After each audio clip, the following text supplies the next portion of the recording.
You are appealing the outcome of the military commissions on two bases.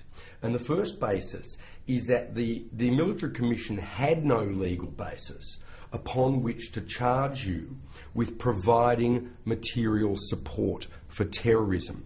What's the argument there? Why was there no basis for that charge? From my understanding, that law did not exist at the time that I was captured and sold to US forces. The charge was not invented until quite a number of years after I'd been in Guantanamo Bay, so it was applied retrospectively. Many people watching this probably don't know that you've never actually had a day in court. Yeah, that's correct, and that's all I ever asked for, was for a fair go to a properly constituted court, in front of a judge, in front of a jury. If I had in fact committed an offence as was alleged, then bring on the evidence, bring on the witnesses, and let's have that day in court to sort it all out. There is the inescapable fact that at the time with the military commission, you made a plea deal, what is known as an Alford plea, where you have a guilty verdict registered against you whilst maintaining your innocence. It's a strange legal construct. Why did you make that plea? Why did I make that plea? I had no choice but to make that plea. I'd been held in Guantanamo Bay for 5.5 years, and to be blunt, I was tortured the entire time, as was everybody else. After being there for 5.5 years, I'd actually received a message from John Howard's office who said under no circumstances would I be allowed to return back to Australia without my having entered into some type of plea deal, basically to combat the label of guilty hanging above my head. As a sweetener, but as an Australians we don't understand the concept, it's an Alford plea, which meant that I would be allowed to enter a plea of guilty without admitting to actually being guilty or admitting to any facts. After 5.5 years and being in that situation and being so desperate, I was suicidal at the time, and I took it because they promised that I would not have to stay in Guantanamo any longer than 60 days, and the goal was to get out of Guantanamo. So at that point, your only concern was just to get out of Guantanamo? Look, it had been for a long time. Did you think at the time that by making this plea, despite the complexity of the Alford plea system, did you think, well, people are going to now see me as guilty? The Alford plea didn't mean a lot to me on a personal level. It wasn't so much the people of Australia, it was more like the media. I knew the media would really hammer that home. He's said guilty now. John Howard and his government at the time would say, look, he's said guilty, he's guilty of a crime, terrorism of all things as well, very serious crime, and that would be, it would stick. Why do you think that the government of the time, particularly the Prime Minister, was so keen to see a guilty verdict recorded against you for an alleged act of terrorism, even though they knew that would mean that you were going to be a free man very soon? Yeah, look, I'd love to sit down with John Howard in a room and ask him why he made the decisions he did regarding me and leave me in Guantanamo Bay. I mean, it'd been 5.5 years. He had invested so much of his time in saying over those years that, I was guilty. Darryl Williams, the Attorney General at one point under the Howard government, has said I was one of the most top 10 dangerous people in the world, so it was just great hype. And I believe they got to a point where people may have asked questions if I was just released. So you think it was a political face-saving exercise? Well, I was a political prisoner because instead of going in front of a judge and a jury and a court, we've got politicians who have decided, politicians put me in prison, politicians kept me in prison, and politicians organised a deal, namely John Howard and Dick Cheney, as well as others, have created this deal, made up this charge of material support for terrorism, and I think anyone would have said guilty to anything to get out of there if they could understand the situation that we're all under in Guantanamo Bay. You said in your book that you were tortured in Guantanamo. What forms of torture did they use against you, David? Oh, I mean, there's so many. From having, in the early days, having guns pointed at me and threats made towards me. This is loaded weapons, by the way, with, people who I don't know, dressed in army fatigues, who are very angry and seem very willing to press that trigger, down to physical beatings. I've had my left hand broken. There was also a lot of psychological torture as well, the various ploys and gambits they would employ against us. There was also medical experimentation. I reckon I've found the medical experimentation to be the most scariest at the time. It's probably the one that I suffer from the most now. A lot of the nightmares I still have now, 5 years later after being released, have to do with forms of medical experimentation. Where was the Australian government? What contact did you have with the Australian government?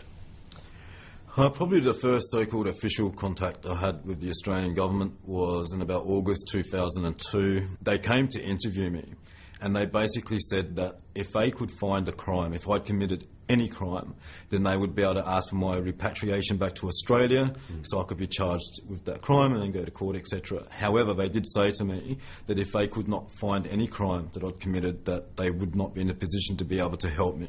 So when it became apparent to you that there wasn't going to be much by way of useful assistance to you from the Australian government, and you became aware that the thing that you were going to be charged with was not in fact a crime, how did you stop from becoming entirely consumed by bitterness? Look, it's not bitterness is not the right word. One of the disadvantages a detainee has in Guantanamo Bay, out of many, is that you're so consumed with day-to-day survival, keeping your sanity, that when there's talks of inventing crimes and charging you with them and going to military commissions, yes, that has an impact, but it's hard to get through your foggy mind because of what you're suffering from on that day, at that time. In your opinion, the opinions of many eminent legal minds, including the Circuit Court in DC, there was a massive failure of natural justice by the US Military Commission, and in your opinion there was also a massive failure by the Australian government to protect one of its citizens. If we accept all that, there is still a second question which will be uppermost in the minds of many of our viewers, and that's the question you pose at the very beginning of your book. Why were you training with a terrorist or paramilitary organisation in Afghanistan in the first place? Can you talk us through that in your own words? The media's only focus on Afghanistan. To truly understand my story and my motivations and what I was about, you've got to look at Kashmir. So in Kashmir, you've got villages scattered throughout the mountains of the Himalayas there, and you've got the Indian military that was going in, and it was raping, it was killing, it was torturing, it was doing all the most horrible things that we're against. And it was about helping those people and defending those people being depressed, killed and murdered, etc. And to do that, I was with a group, and I trained in Pakistan, though I never saw any action. And there came a point of time where they sent me across the border, but there is no border to speak of. It's just a couple of hours by taxi into neighbouring Afghanistan to take a few months training further, basic standard military training, not terrorist training. I never saw any type of terrorist training, wouldn't have been, and it's not what it was about. And then to go back to Kashmir. Why you? I mean, this was not the first conflict you'd been in. You'd also fought with the Kosovo Liberation Army. Why did you feel a personal responsibility to help these people suffering these oppressions in lands so far away from your own experience? Yeah, it started when I was in Japan. I was over there training racehorses. And then the Kosovo War began, and I was watching it on TV, and I was watching the NATO briefings every day. And they were showing images of what was happening in Kosovo, you know, like over 1 million refugees, people being killed. Some of the worst stories were pregnant women were having their stomachs cut open and the babies pulled out. When they found the bodies, that was the only means of death, so they would have been alive when that happened. So that stirred something in me.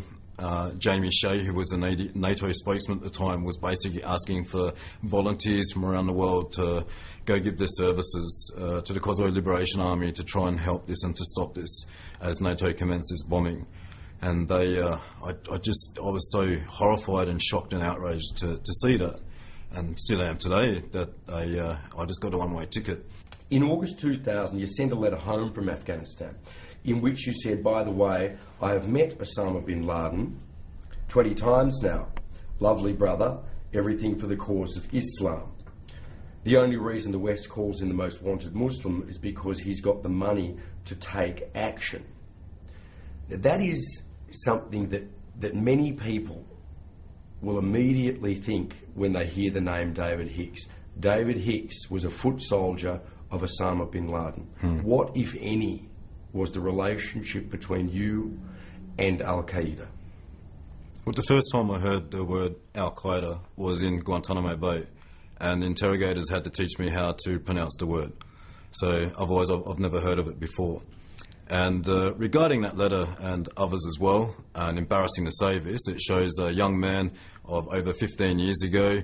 He was a bit of a bragger, a bit of a big shot, and a bit of an exaggerator.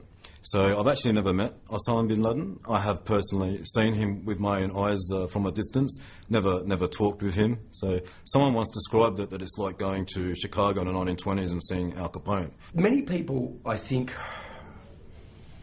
would want me to ask you this. Why now, when you are free, do you feel so strongly that you want to go back and relive this all through an appeal? I do anyway. I'm not free. I still live it all the time, day and night. So this is about trying to put an end to it once and for all. I don't know if that will work, but I've got to try something. There's also the element that having been accused of criminal activity in general, let alone something as serious as terrorism or war crimes, that needs to be addressed as well, so I can clear my name.